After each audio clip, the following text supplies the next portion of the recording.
some time. So I'm able to join. Katile? Katile? Hello. Katile? Yes, Are you able to unshare your screen so that I can share mine? it's okay. Yeah.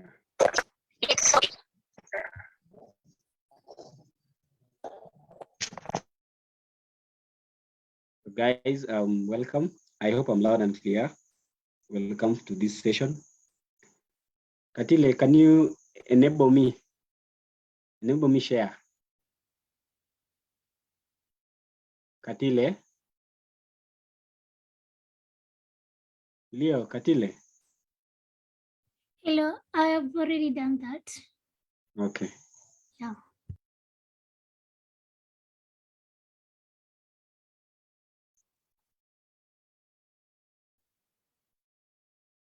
Please confirm you are able to see my screen.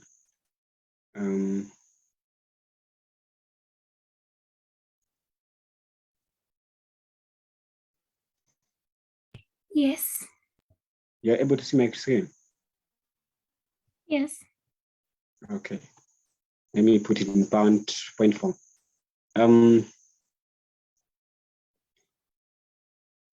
As we start, I hope everybody is going on well. It's going on fine. My name is Joshua, as you see in that presentation slide over there. I'm going to take you through a very sensitive topic, thematic area, that is HIV/AIDS in teen pregnancies.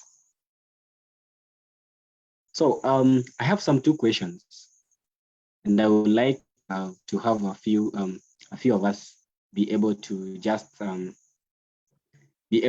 tell us. Question one: when was the first case of HIV diagnosed in Kenya? Somebody?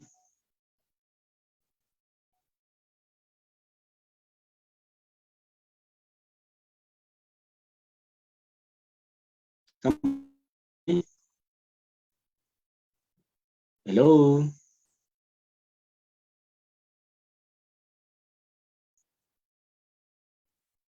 Katile? Nancy? Hello. Are people hearing me? Yeah, you're clear. Maybe they don't know. I have asked two questions, and I hope they are able to see them when I share this screen by my screen. I have two questions over there. The first one says, when was the first case of HIV diagnosed in Kenya? And the second one was to quantify the HIV prevalence in Kenya. Any trial? Maybe for the second question. Yes. You can try any. Just let me know you are saying the second or the first. Okay. Somebody's saying 1985.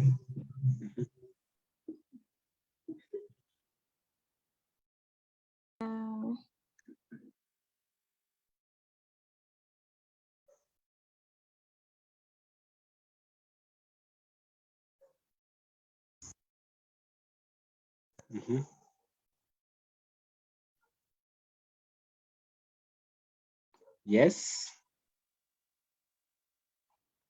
Please the try. second question on prevalence. I think right now the rate of HIV has gone too high, especially among young people.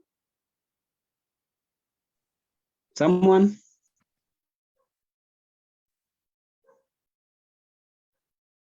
You can also write on the chat box.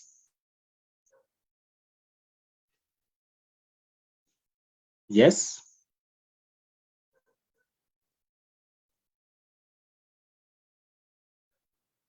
Katile. Katile. Hello. Can we allow participants to be able to mute? To unmute, I think they can. Okay. So can somebody tell me answer any of the two questions? What is the HIV prevalence in Kenya?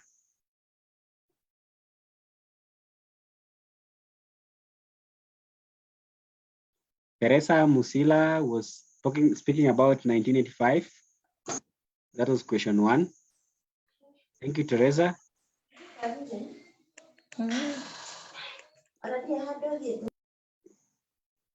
Somebody is talking over there. Penja Anka.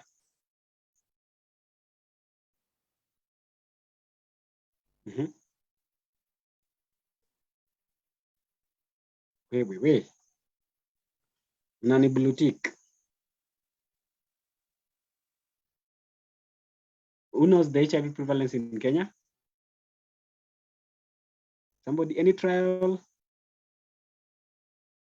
Let me call 2 people, both one female and one male. Then Kelvin Kiuru Gakera.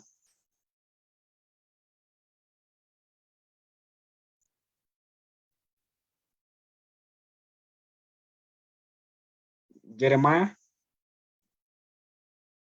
Okay, no problem. We'll be able to see. Let me see the chat box. Somebody is saying higher in women than men. With regards to the prevalence, it's low considering we have preventive mesh places. I asked, what is the HIV prevalence? Quantify, please. 1984, that's when first case was discovered.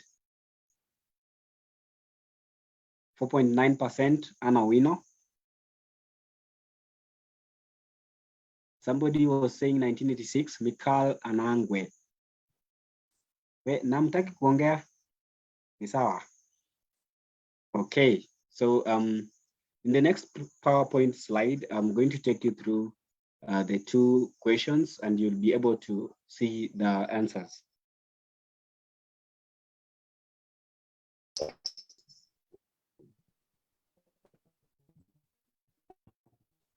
So basically, this is now a few background information, and we have the prevalence of children between 0 to 14 years having 0.57%, 1.96. The female 15 years and above, we have a prevalence of 6.12%. And then male with 15 years and above, 3.53%. And then you can see where the adults are at 4.76 prevalence. So you can see also in this table, you can be able to see the new HIV infections that occur annually. For the children between 0 to 14 years, we have an annual of 6,806. Adolescents, 1,422. And then at female above 15 years and above, 21,502. And that was depicted from one of the charts, somebody saying higher than female instead of quantifying the prevalence. And then we have male 13,108. Then the adults constitute to 34,610 new infections. However, we have the treatment coverage. That is, for the children, they cover 70% coverage. And then the adolescent girls and young women cover 76% treatment coverage. So that tells you that we have a deficit of 30% coverage as a country. And that will ask ourselves, where is this gap and how can we always, as young people, talk about this gap and ensure we have treatment coverage of 100%. We ensure all these children who are newly diagnosed with the HIV infections get treatment and are able to access their treatment coverage. Then for the female 15 years and above, we have 85%, male are 73%, and adults are 80%. So that you'll be able to see our treatment coverage in the country hasn't not yet reached 95% coverage. And that means we are still below the 95-95 UNAIDS global strategy, and a lot needs to be done. And that's why today we are having these discussions with you also, so that you are able to know about HIV, you are able to have knowledge, and you are able to support those who decline, you are able to support those who are on denial to get access to antiretroviral treatment coverage. Then there are mortalities or deaths that are related to HIV infections. And this might occur through opportunistic infections. For example, TB. This can also occur from other opportunistic infections like cryptococcal meningitis. So annually, Kenya records 4,333 children below the age of 15 years with AIDS-related deaths. And then we have adolescent girls, symbolizes 2,604. And then we have female 15 years and above, 7,255. And then we have 9,317 male, 15 years and above, and then adult constitute to 6,577. So you are able to see how the mortality rates are also moving along different age group and along different age categories. So for us to also know about this, we'll be able to highlight one of the few issues that really depicts why the deaths and why are we looking at this. And one of the key concerns for this country is to look at the reduction of AIDS-related deaths in the country, and look at the children having, look at the male having high, and that means as one of the participants over here, you are supposed to start asking yourself, what are we not doing right when it comes to treatment coverage for the males? What are we not doing right when it comes to diagnosis? Because some of them just occur because they were not diagnosed early with OIs, or they were not ready for testing. So there's a lot that can be dealt with when you look at this data and when you look at these statistics. Now, this is just sample statistics just to provide an overview of what you want to discuss about. But if you want to know more about this, please just look at the Kenya AIDS Strategic Framework 2.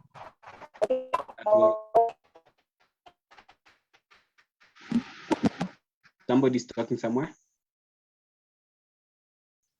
Look at the strategic framework, Kenya AIDS Strategic Framework 2, that was launched recently, that was launched very recently by the National AIDS Control Council. You'll be able to see a lot of data. You'll be able to see data that are related to the HIV AIDS management in this country. They're not just data, but they speak. Somebody's talking somewhere.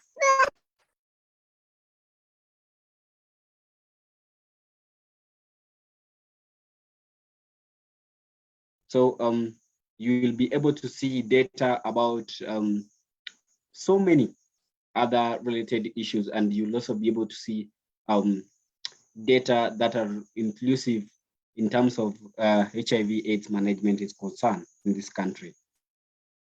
And you can also look at the data of prevalence per county, per region, and you'll also see the knowledge of status prevalence as well. So there's a lot to be checked in terms of data, but just wanted to give out a small background information.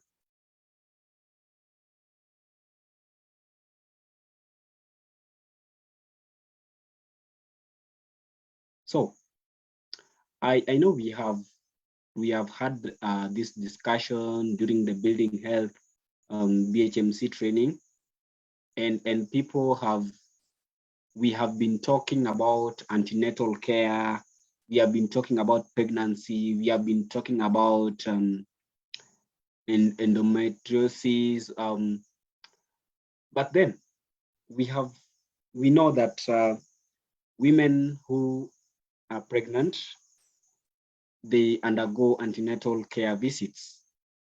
And we know that when one is pregnant, it has to go for routine ANC visits. So that brings us to this. One of the essential standard package of care that they undergo in the health facilities is based on HIV.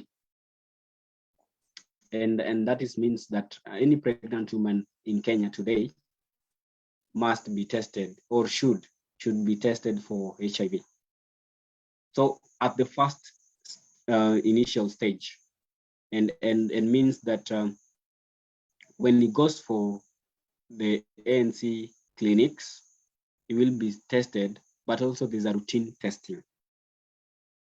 So one thing is, before you start testing, they provide combined HIV prevention through health target education and counseling.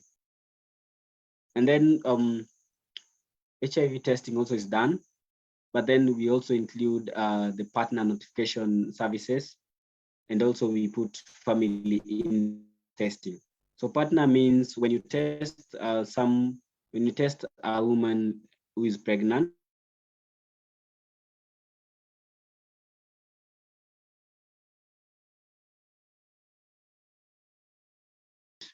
you also need to screen for others as an HTS provider, HIV testing services provider, and also look for other family members and also test. So you test close contact of the woman. So all pregnant women, unless non-positive. So if you see somewhere written non-positive, it means that is somebody whose status is known by the healthcare provider, should be cancelled and tested for HIV at their first ANC visits. And then if negative, there's a repeat done in the third trimester. The reason why this repeat is done is because HIV has different progressive stages. And that means at the window period, you may not be able to identify the status. It might be negative, but then afterwards, it might be positive. That is why it's done at the third trimester. Now, for women, once you have undergone all your trimesters and ready to deliver, at labor and delivery, there should be done an HIV testing, so that we are able to know that we are able to gauge the status. We are going to see the reason why this is done in the next slides. You'll be able to know that even though I'm going to speak about it in the next slide, why we take HIV testing at delivery is because we want to ensure that the child has not been able to really contract the virus from the mother. You'll realize the children get virus during labor, at delivery, and even during breastfeeding. And that we are going to really look at in the subsequent slides. So all pregnant women and breastfeeding mothers who are not tested, sometimes you can go to the health facilities and you get the missed opportunities. Like a pregnant woman might not be tested and may opt out or decline testing at the first contact. That is okay, but then they should be advised on the counseling about testing and even tested in their subsequent visits. So perhaps you might not want to be tested by a certain healthcare provider, but want to be tested by another person. So that is called appropriate linkage and referral for prevention, care, and support services. And then one thing is, if you, in the previous discussions, when you are talking about essential packages for antenatal care, there was something that you talked about was the health education, which one of them, and here we also talk about risk reduction. So we are supposed to tell about women about risk reduction. That means one of the risk reduction is the use of PrEP, pre-exposure prophylaxis, the use of the use of condoms, safer sex. I know somebody will ask me, pregnant women don't need to have sex. They are supposed to. It's very healthy. And we also need to talk about the use of also reducing sexual partners, just to ensure that they are free from HIV. So that is the essential package, what you see there. HIV education and counseling. At times we call it positive health, dignity, and prevention. Long time we used to call it prevention with positives, but we realized that that was not an ethical terminology to be used. So in the positive health, dignity, and prevention, we talk about disclosure. Disclosure means telling somebody about your status, or telling telling somebody about your status, or accepting your status the way it is. That's also disclosure. That is called self-disclosure. And then positive health dignity also comprises of other various modules. That includes discussions on condom use, discussions on PrEP, discussions on PEP, STI screening, and all that. And then we also have the clinical evaluation.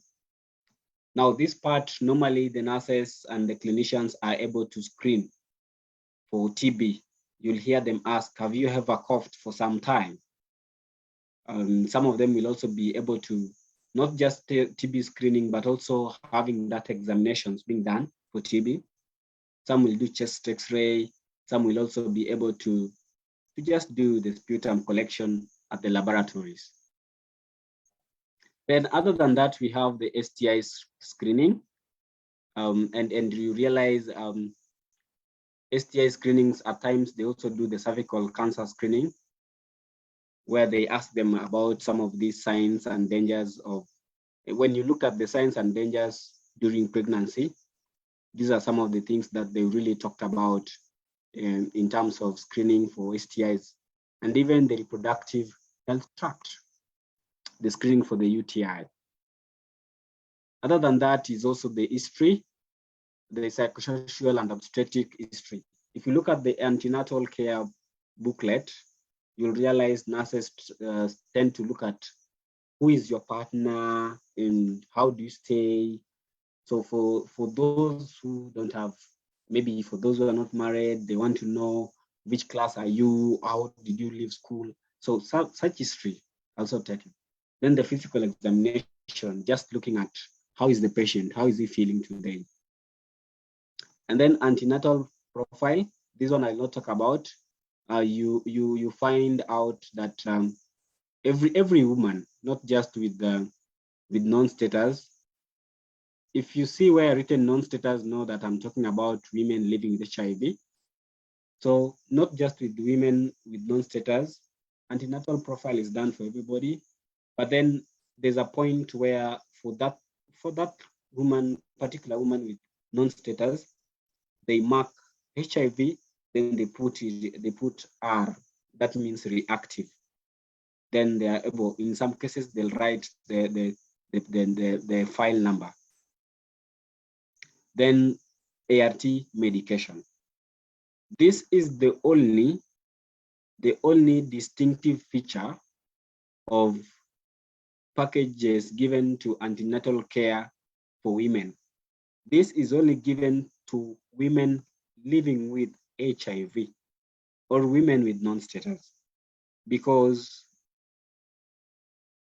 that woman who doesn't know the status or is negative is not supposed to use ARV medications. So mark this one. So they are given that in order to ensure good adherence. And then for the newly diagnosed, they are supposed to be prepared for ART. ART means antiretroviral therapy. So there's a way you prepare them psychosocially. There's a way you counsel them. And then there's a way also you'll be able to clinically start them. Initiate means to start them on antiretroviral therapy. And then you provide close psychosocial monitoring, which is often done after every 2 weeks. They come back to the facility where you do the post-initiation counseling, and then you follow them up to the 3rd month, where they are taken viral load tests to see to gauge their adherence outcomes. Please take notes of questions. When you finish, we'll be able to interact with them. And let me know when I'm fast. I'll be checking the chat box.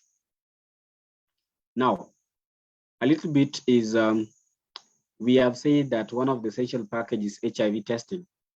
What you see here is how HIV test package of services looks like. And that is how the flow looks like. So before anything else, there needs to be a pretest done. And it's not for the pretest, it's just pretest information being given. You are just told why it's necessary to test for your status, and then they give you a pretest counseling where they gauge they gauge even your psychosocial support structures. And then they also be able to talk about some fears that you have. So then there is that performing the test. So once the test has been done, it's a small test. I wish I was able to do this practically. But once the test has been done, there's some 15 minutes that you take to wait for the test results. So during this, what you do is you discuss issues about the negative preventive measures, such as PrEP, risk reduction, and then you also discuss about the combined HIV prevention therapies, even the PEP and even issues on sexual gender-based violence. You can be able to identify and screen for cases of gender-based violence. After that, there's a post-test counseling that is done. So here you will always, the first thing before you tell the results, just check if the client is ready for the results, and then help them interpret. Tell them, during the pretest, you will be able to tell them the information on how the test is being done, and then how to interpret the message, the results. So it means at this point, you'll also be reviewing some of the pretest information, but at that point, you'll now help them to interpret the result. Now, you assess other health-related conditions. Most of the time, you'll realize some of them might have other related conditions, and try to know, especially try to know, other than just being tested, what are some of the other related health conditions that I may have? Am I asthmatic? Because at that point you have the patient, you are able to give referrals and linkages. For patients that turn newly diagnosed, you will be able to refer for comprehensive care clinics, that is abbreviated as the CCC, for initiation and pre-ART initiation services provided.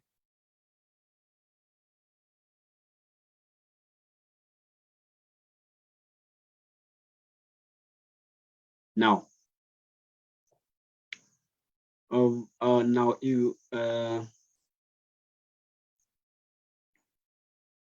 this slide, we are going to talk about antiretroviral therapy for positive pregnant women. So one thing that happens is the difference between the pregnant women and the other age cohorts, that is the male and the other women who are not pregnant, who are with non-status, is that their treatment preparation are customized in a way that they meet their needs and mitigations. And then in that position, they are able to discuss because women pregnant really have an additional psychosocial issues. They get stressed up, they get a lot in terms of danger signs. So it means you'll customize this and it will take some time to think. And most of the time for you, if you are able to look at the antiretroviral guidelines, you'll be able to see what are some of the standard or operation packages that really needs to be done at the preparation stage. Because you'll try to look at the knowledge of status, you'll try to look at how did she react, you try to look, and you try to ask and screen how was the information done, did the HTS provider do it well, and was the woman satisfied about that. And then after preparation, then you'll be able to initiate. So preparation takes time, but currently we do the test and treat. So if you are diagnosed today, you are initiated today. So the goal for RT, this for the pregnant women are majorly two. One, you will be able to restore and maintain mother's immune function. Now, if you look at the immunity of human beings, HIV depicts itself in that manner to destroy the immunity and to destroy some of the cells that are found within the white blood cells. So at that point, you'll be able to see, you'll be able to know that the cells get they get deactivated. So it means the virus really multiplicates so that they may be able to make your immune weak, and then you might be able to get other diseases. And then that is why we were talking about the AIDS-related deaths. So at that point, you'll be able to get other infections, and possibly consequences of death might occur. So one of the reasons why people must be on ART, and that is why one of the reasons why we are also asking you to support people living with HIV, is to enable them to restore and maintain their immune function. So I think you are able to see the reason why we have 70% coverage, treatment coverage for children, and 30% are still not yet able to get that treatment coverage. So it means you are able to start looking at that gap, and then at your various community representations, you are able to start articulating that you want to start talking about this, and in clear terms, start depicting on talking about the epidemic. So the second goal is prevent utero transmission. I had alluded to this, that during labor and during delivery, infants may able to get transmission from their mothers, and even during breastfeeding. And for breastfeeding women, they will breastfeed for a maximum of 1 year, and then they'll stop breastfeeding so that their children may be free from HIV. So it means they are able to breastfeed for exclusive breastfeeding for 6 months, and then they will continue, but now in a mixed feeding, but to start just removing their infants from breastfeeding a lot, so that they can be able to prevent them from getting the virus. For us to achieve these two main goals, number one thing is, which is very essential, the mother must effectively adhere. Adhere means you strictly take the pills without missing, and then that means you will be able to achieve viral load suppression. So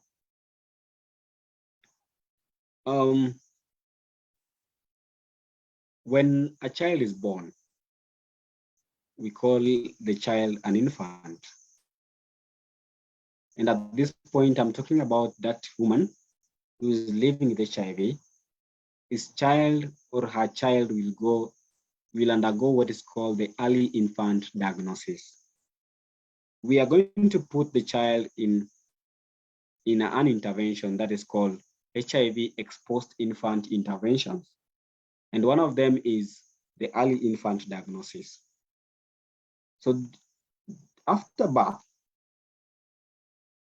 the child will go through a continuous follow-up until 18 months of age. That means until 1 year, 6 months. So the exposed infant will be taken through an HIV antibody test, which is called the PCR. So that is what you see here. It's how after the duration, 6 weeks after birth, then 6 months, 12 months, and 18 months. So long time we had in the previous guideline, we had 9 months, but currently it was removed in the revised version of the guideline. And in a disclaimer, we are also reviewing, currently Kenya is reviewing another revised version of the guideline. And maybe there might be another difference. So during this time, when they are tested, they are put on prophylaxis. It's called HIV prophylaxis. We are going to see them. We are going to talk about them, the HIV prophylaxis. Prophylaxis simply means a preventive measure or a preventive mechanism. So children above 18 months are tested using the approved rapid HIV antibody testing kits. So if you are a woman and you come with a child who is 18 months, who was not in the initial HIV exposed infant interventions, then they will be tested using approved rapid HIV antibody testing kits. In a layman's language, the testing kit you normally see at the tents of in the health facilities, that is the one that will be used to test a child above 18 months years.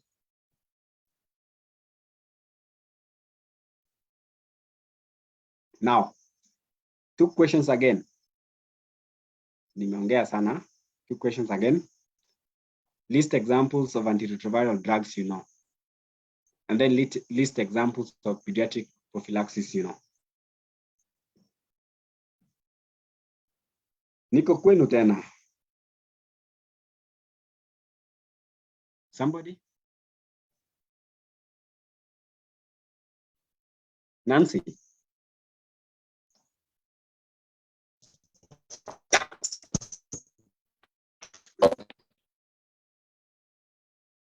Let me allow people to unmute.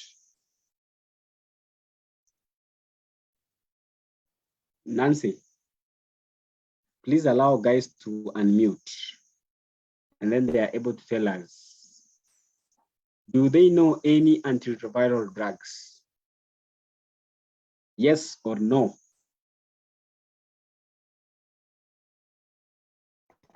I want you to tell me in full. Somebody has gotten one. DTG. Any other?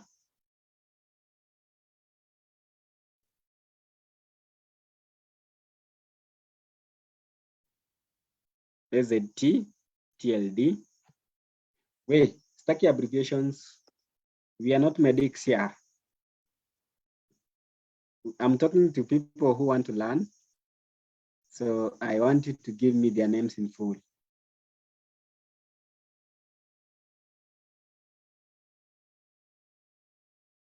Somebody?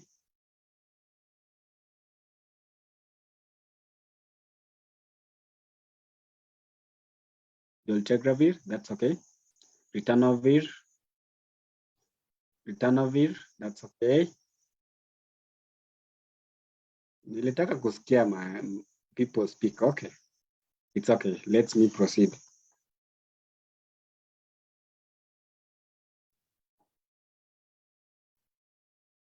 Now, what you see here is the regimen for the antiretroviral therapy regimens. So we have, in Kenya, we have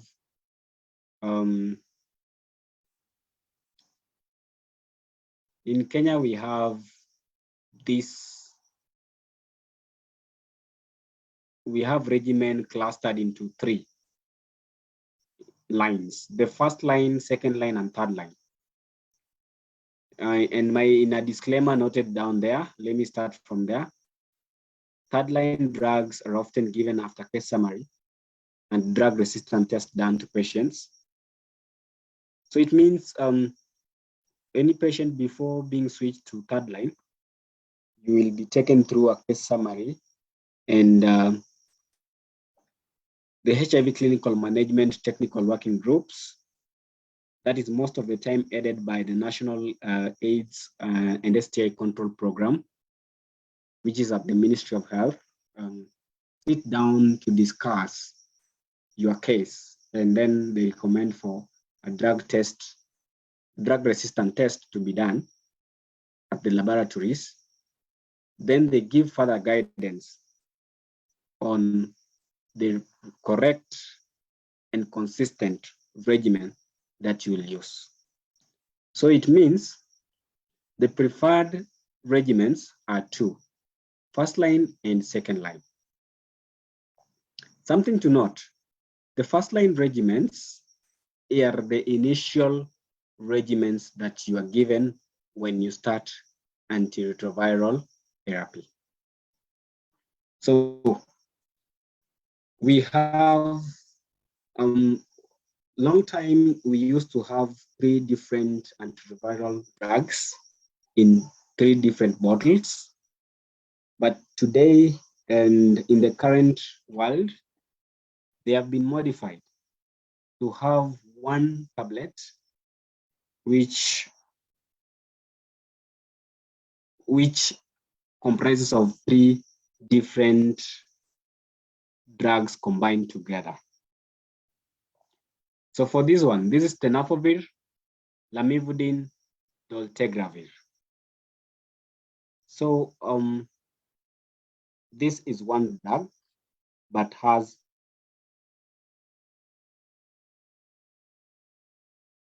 3 combinations. Now, this drug is only taken once in a day. Then we have tenofovir, lamivudine, efavirenz. Then you have abacavir, lamivudine, dolutegravir. Then we have abacavir, lamivudine, efavirenz.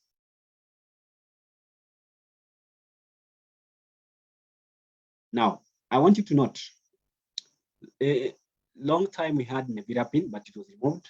And currently we have dolutegravir. Dolutegravir can be used as first line, second line, and third line. Another thing you need to note is lamivudine is all across. Lamivudine is across because it has few mutations, and that's why it is easily combined with various drugs. Now, if you see tenofovir is an adult-based regimen. For anyone below the kilogram of 35 kg, you will be on abacavir. So it means most children are on abacavir. However, the children regimen changes with various milestones, and that means we will discuss that one later, maybe if we have time to talk about children regimen, and to talk about HIV management in children. Now, if you are on first line, what you see here is the second line regimen. Second line regimen, we have lopinavir being used, and then we have atazanavir being used. Now, if the first line regimen, you are on tenofovir, lamivudine, dolutegravir. So in the second line, what we do is we substitute the first regimen, this one. For you to be on second line, you must have failed your first line regimen. You might have missed taking your pills. You might have missed taking your pills. Your viral load would have been higher than as expected. I hope I'm loud and clear. Alice Mesha, please confirm you can still hear me. So if you are on TDF first line, it means your second line will be AZT, that is zidovudine. AZT means zidovudine. Zidovudine can also be used in first line, zidovudine 30C, DTG. If you are in AZT at first line, you will go to TDF at second line. Kawasawa.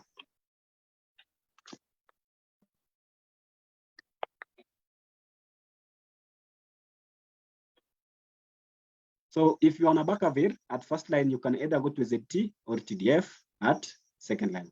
But that is very clinical, and the clinicians knows how to do the substitutions, because at one point they even check the HB, the hemoglobin level.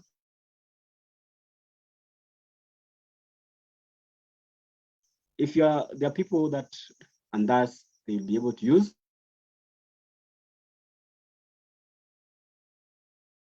abacavir. So that is now into the clinical management, which I didn't want to showcase, but I just wanted to show you a little about the antiretroviral drugs.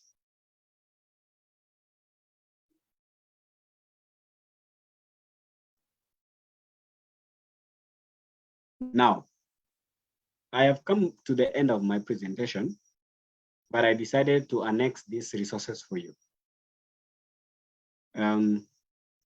If you really want to know more, please check the guidelines on the use of antiretroviral drugs for treating and preventing HIV in Kenya. Look at it from a NASCOP website, it's there. And then we also have the Kenya AIDS Strategic Framework too, from NAC.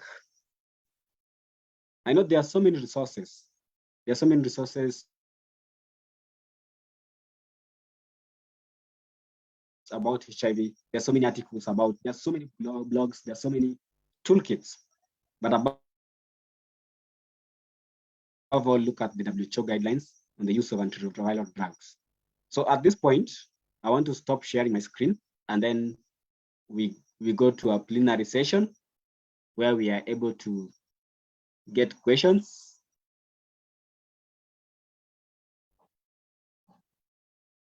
answer, and then we'll be able to have now an open discussions about HIV.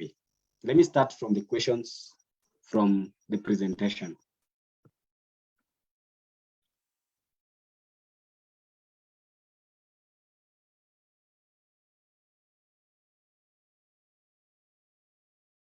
I'm seeing somebody, I know there's a lot about HIV. I'm seeing somebody talking about topic discordant couples. I know, I do a lot of HIV creation awareness, so I can talk about that. If the third line fails, what happens? Now, Elizabeth Njambi, third line currently, we will have interventions like direct observed therapy, and people have not failed third line, because when you reach a third line level, they do the booster. And at that point, before you fail third line, there's a lot to be done. A technical working group sits down to discuss about third line. However, patients that have been on third line do not fail third line, because that is an advanced regimen where you are able to get close, let me use the word close, adherence monitoring. So at that point, you are not able to fail, because somebody will be able to assist you to ensure that you attain adherence. So up to date, we have never heard of a patient failing third line regimen. I want you to take note that so many patients are on first line and second line. Third line are very few, in this country. Any more questions? Somebody said about discordant couples. Discordant means one of the partners is negative and the other is positive. So what happens is about the risk reduction, but that's another thing altogether. Just to talk about disclosure, and that is where we talk about the combined HIV prevention therapy. So perhaps I can write some notes on that and share, because that's also a very long topic to discuss when it comes to discordance. Teresa Musila is saying, do we have resistance like in antibacterials? Yes, we have what is called, that's why you heard me talk about drug-resistant tests. The reason is at times when you don't adhere well, you develop otherwise, which might lead to the drug resistance. Maybe perhaps not that initial resistance of hormones, but then just the drug resistance to work. The drug fails to work. So that is the resistance we have, probably. I see Jambi is saying about PrEP. Yeah. Initiate PrEP. PrEP is one of the combined HIV therapy drugs that has been brought in order as an alternative to optimize and maximize HIV prevention interventions. So that is also very much, which I also discussed during the PowerPoint presentation, that during the testing for pregnant women, if they turn negative, you are supposed to talk about PrEP, talk about other HIV prevention mechanisms. And then during the time also you want to test their partners, talk about PrEP, talk about condoms, talk about risk reduction. And that is where PrEP comes, and even PEP. Yeah, true. There are a few drugs that we have mentioned that can be used for PrEP and PEP. And there are a few drugs that can be used for PrEP and PEP.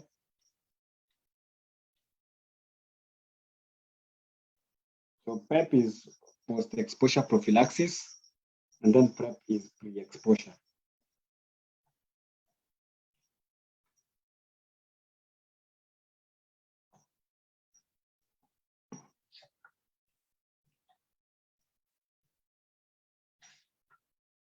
So PEP, for PEP you can use tenofovir, lamivudine, dolutegravir. For PEP is TLD. So we looked at the ARV drug there.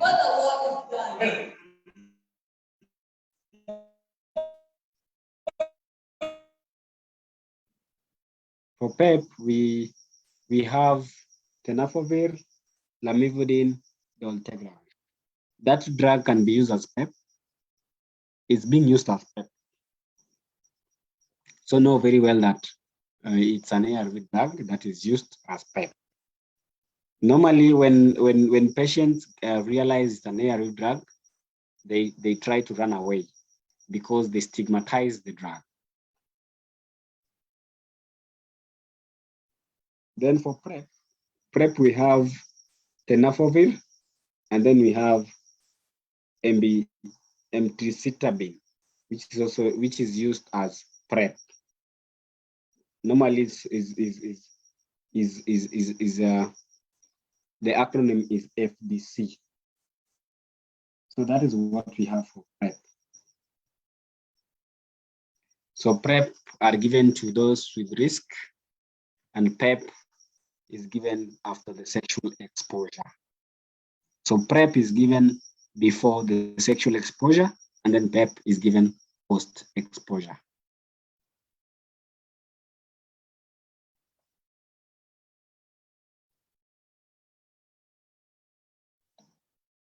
Any more questions?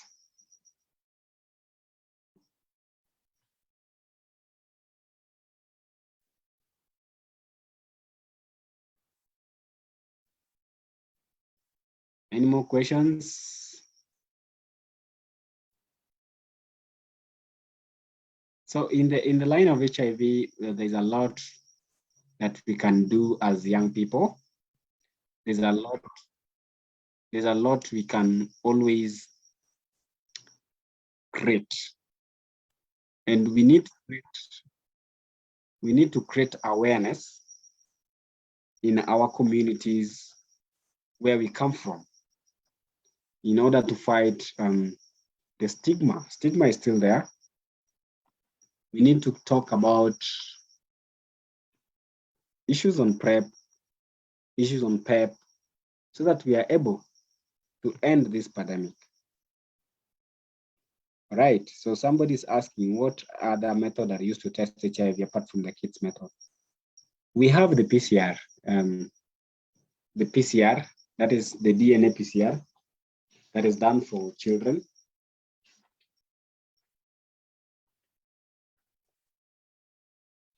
Now, if somebody get tested today, and then you realize that your test, maybe the provider tells you you're HIV positive, but in the real sense is HIV negative. And then you find out they will conduct what is called the HIV PCR tests. Sometimes the machine might be faulty. Sometimes, because what we test, during the testing, what we test is we test the antibody. We don't test the virus. So PCR gives you the actual virus. So that means the PCR. PCR means, what is PCR in full? Who knows?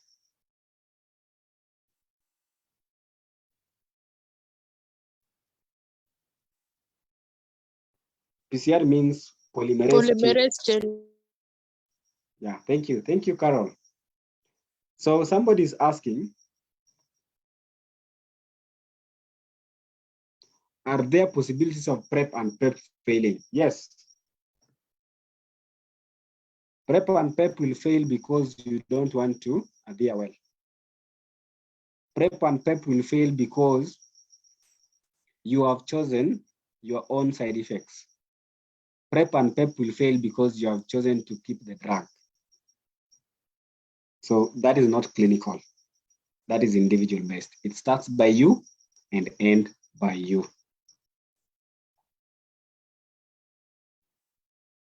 That when is a person recommended to take an HIV test after exposure and normally? Now, different countries have different guidelines on testing. However, Kenya guarantees testing to be done annually. So we realize there is the testing are done free.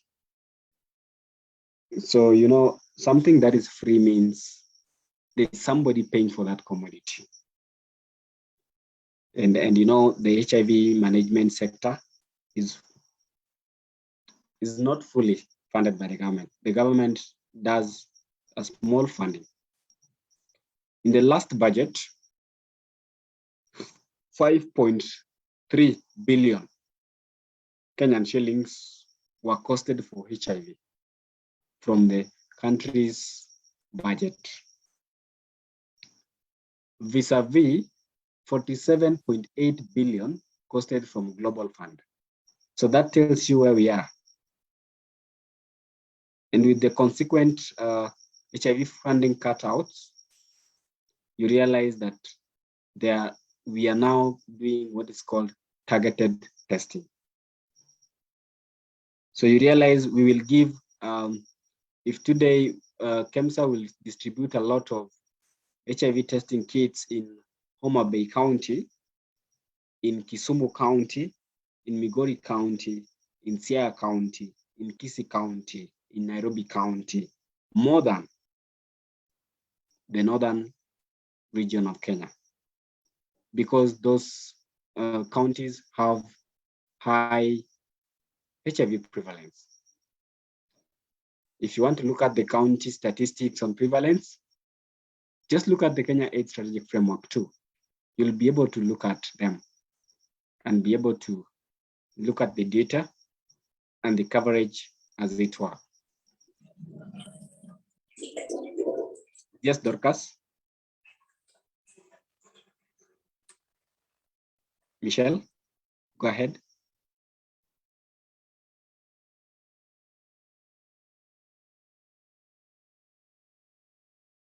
Now, Carol Munyao is saying, for sexual workers and others who are at high risk, how should they take PEP? Thank you. Now, I don't want to give that disclaimer, but I want to read for you the guideline for PEP. Now, for those who will be able to look at the guideline, look at page 147. It's about oral PrEP indications. And I just want to paraphrase so that I don't give you something that is not coming out clear. Now, if you look at that guideline, PrEP is taken as long as you are at risk. That is the most distinctive feature from PEP and PrEP. PrEP is taken as long as you are at high risk of infection. So it means PrEP, you voluntarily leave it at the point that you feel, I want to leave it. However, PEP is only taken for 28 days, and then there's a subsequent follow-up for HIV testing. So PrEP is taken as long as you are at high risk. And it is taken on a daily basis. So it means any patient who's on PrEP really needs to adhere well, sustain adherence. There is no way we will be able to closely monitor somebody on PrEP. What we do is monitoring is done in terms of going back to the clinics to pick the PrEP visits, and then the follow-up or phone call when you miss to pick your PrEP. So it means they'll be able to know why did you miss, and when you opt out, they'll also be in a position to identify that now you have opted out, as opposed to antiretroviral therapy, where we ensure if you're not taking your pills well, we do psychosocial support, adherence. But I'm not saying that we don't do psychosocial support for the PrEP patients. We also do. The only thing is you are able to identify what are other barriers for this person not adhering to PrEP. So that means PrEP you take as long as you are at risk of the infection on a daily basis. If today you went to the facility and you are given PrEP, you take the PrEP every day until the day you now say to yourself, I am no longer taking PrEP. So it's a voluntarily option.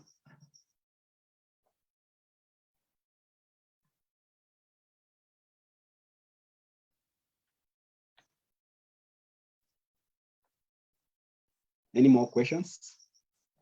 More explanations?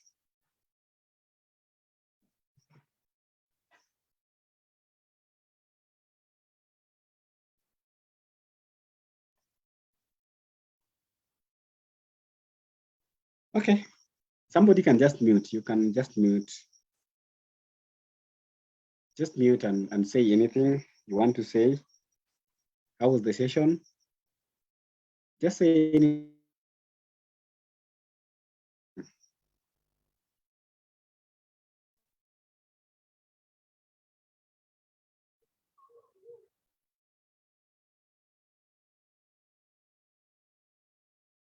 Yes, Millicent. Yes. Yeah, the session was good. Just realized I don't know much on HIV. I think we assume that myself personally, I think I make the assumption that I know all about HIV and AIDS. Yeah, I just realized there's a lot more to learn. But the Yeah, true. session There's was a good. lot more. Yeah. There's a lot more to learn. You know, for this is a guideline for this is how the guideline looks like for the use on antiretroviral drugs. It's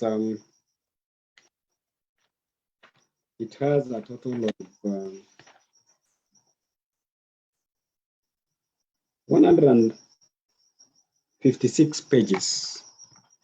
So it really covers a lot in range, covers the prevention, care, and treatment packages.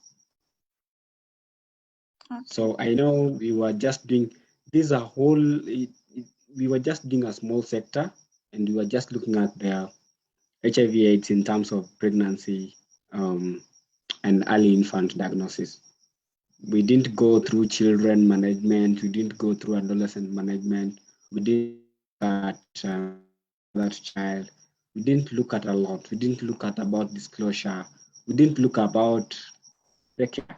How I wish we'll have another session just to discuss a little bit by bit, so that when we go to the community, we are able to stand for that community and we are able to stand and fight for rights of people living with HIV. We are able to say we must end this epidemic. Yes, Jambi, I agree. I'll plan to do another session based just on HIV, but in another line, so that we don't look at pregnancy. Now we look at HIV in children, management, we look at HIV in adolescent, we look at adult, we look at other areas that we didn't capture today. Anyone else?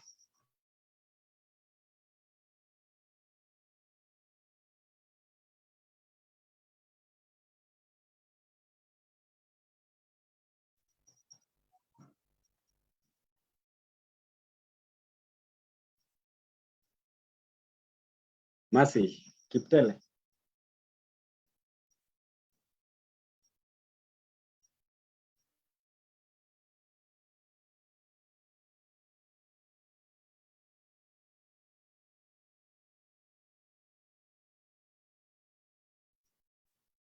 Thank you, Rosa Chala.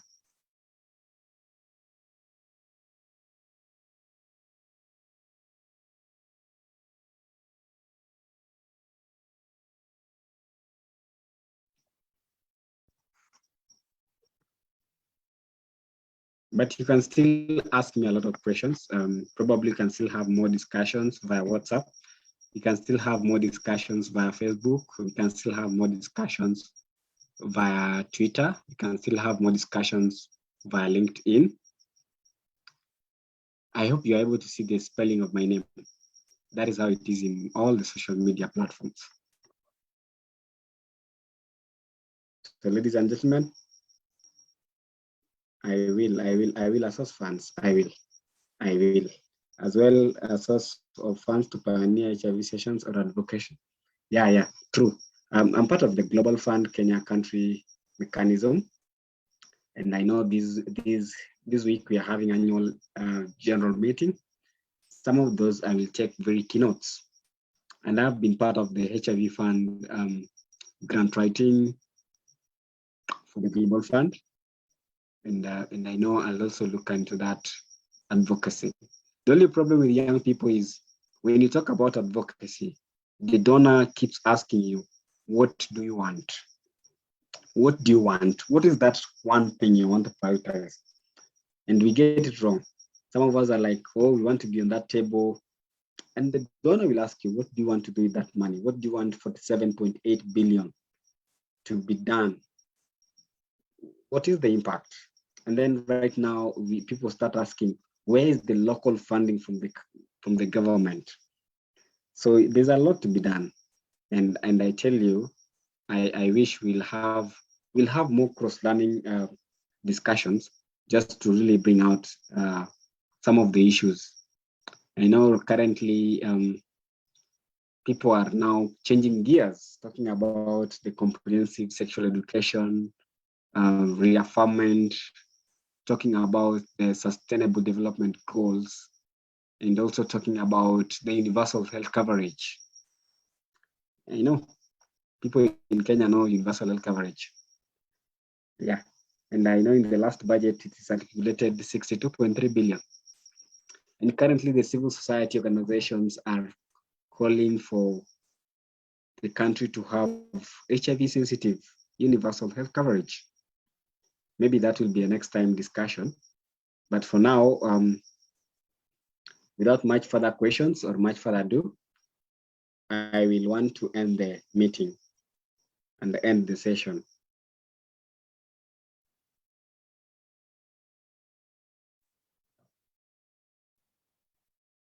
Any more questions? For those who will have, I'm sharing my contacts via the chat box. Please feel free to ask any questions that you want to ask.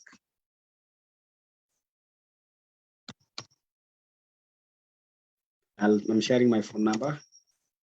Oh yeah, I'll send you this, and I'll send you a few resources. I'll send you this and a few resources for further clarity.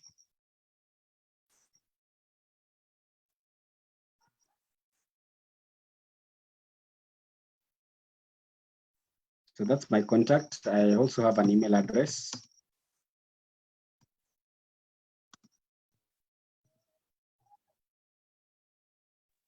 The phone number is not complete. Oh, I'm just completing it. Sorry.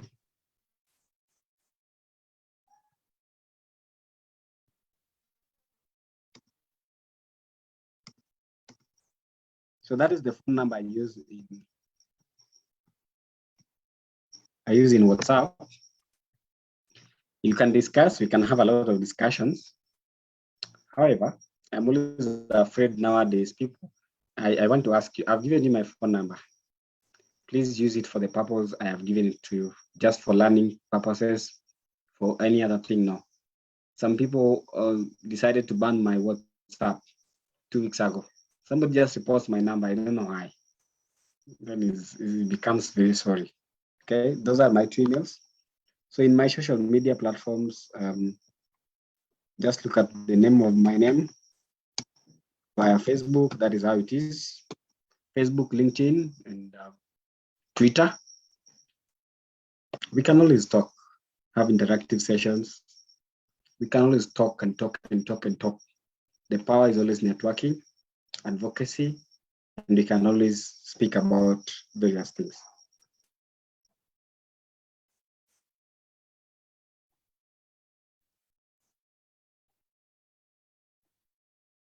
Mercy, do you have something? Mercy, any reflections? We are done.